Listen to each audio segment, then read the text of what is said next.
কিন্তু গণমাধ্যমের এটা ঠিক যে কাজের পরিবেশটা কোনো সরকারই দেয় নাই।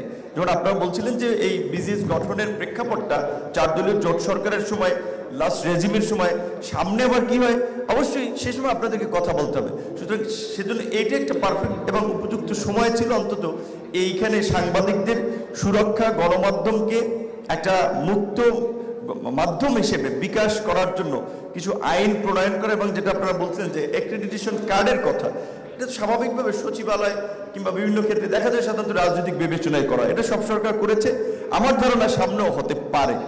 তো সেই ক্ষেত্রে আপনাদের সুযোগ ছিল এই সময় অন্তত এর একটা পরিবর্তন করা, আপনারাও জোরালোভাবে আওয়াজ তুলতে পারেন নাই।